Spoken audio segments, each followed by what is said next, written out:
नमस्कार। जैसा कि आपको हमने अपने पिछले वीडियो में ईवीएम मशीन के बारे में जानकारी दी थी और इसी को हम आगे बढ़ाते हुए इसकी सुरक्षा के बारे में आज बात करेंगे।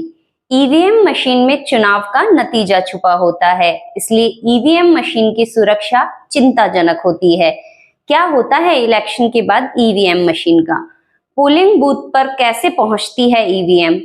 इलेक्शन होने के बाद कहाँ रखी जाती है ईवीएम मशीन? आखिर क्या है स्ट्रांग रूम?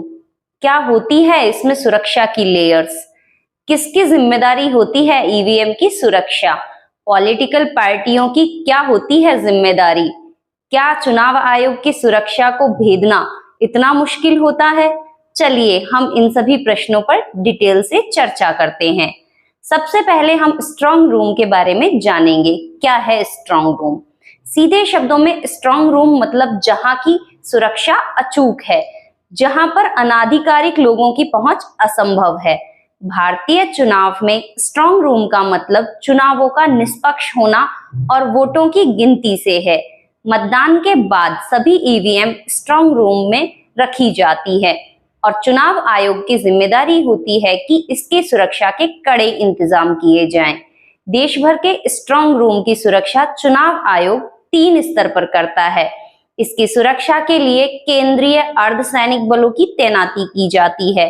केंद्रीय सुरक्षा बल स्ट्रांग रूम के भीतर की सुरक्षा देखते हैं, जबकि स्टेट पुलिस केंद्र के बाहर की सुरक्षा देखती है। स्ट्रांग रूम की निगरानी जिले के डीएम और एसपी के अंडर होती है।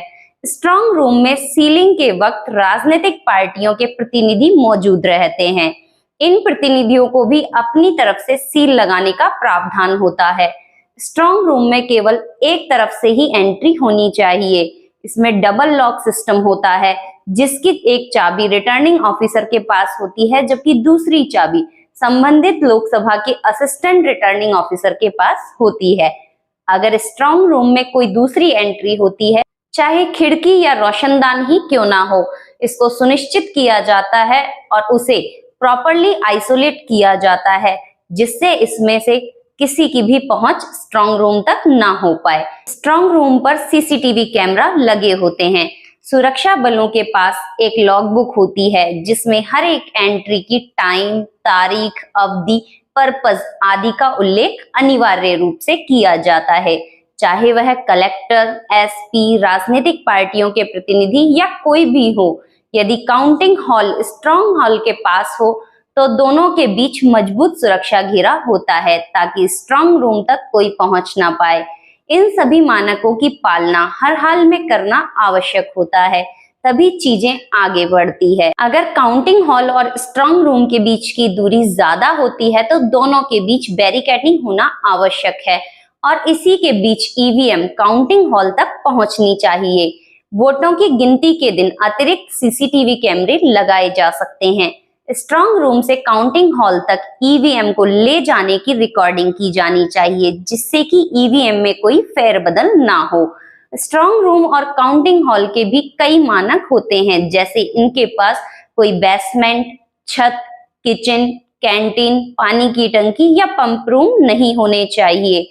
इसके अलावा सभी प्रत्याशियों को लिखित में सूचित किया जाता है कि वह अपने प्रतिनिधि को भेजकर सुनिश्चित हो जाएं कि स्ट्रांग रूम सुरक्षित है। एक जिले की ईवीएम्स डीईओ मतलब डिस्ट्रिक्ट इलेक्टरल ऑफिसर की निगरानी में स्ट्रांग रूम में रखी जाती है। स्ट्रांग रूम में डबल लॉक सिस्टम काम करता है। इसकी सुरक्षा में पुलिस बल 24/7 तैनात रहता है। स्ट्रांग रूम से बिना चुनाव आयोग की अनुमति एक भी ईवीएम बाहर नहीं जा सकती। चुनाव के वक्त ईवीएम की जांच पहले इंजीनियर करते हैं और यह जांच राजनीतिक पार्टियों के प्रतिनिधियों के सामने की जाती है। चुनाव की दिनांक नजदीक आने पर ईवीएम बिना किसी क्रम रैंडमली आवंटित की जाती है। इस वक्त अगर राजनीतिक पार्टी के प्रतिनिधि उपस्थित नहीं होते हैं तो ईवीएम एवं वीवीपीएटी लिस्ट राजनीतिक पार्टियों के कार्यालयों को सौंप दी जाती है। ईवीएम मतदान केंद्रों पर पहुंचते वक्त इनका टाइम और सारी सूचना पार्टियों से साझा की जाती है तथा कुछ एक्स्ट्रा ईवीएम भी भेजी जाती है। अलग अलग मतदान केंद्रों पर ईवीएम का आवंटन पार्टी प्रतिनिधियों के सामने होता है। सारी ईवीएम्स के सीरियल नंबर को पार्टियों से साझा किया जाता है। इलेक्शन के शुरू होने से पहले ईवीएम्स के नंबर का मिलान पार्टी प्रतिनिधियों या उनके एजेंटों की मौजूदगी में किया जाता है और जब मतदान समाप्त होने के बाद बैलेट कैंडिडेट्स के नाम तथा चुनाव चिन्हों से लेस हो जाता है तो ईवीएम सीधे ही स्ट्रांग रूम में नहीं भेजी जाती। प्रिसाइडिंग ऑफिसर ईवीएम के वोटों का परीक्षण करता है।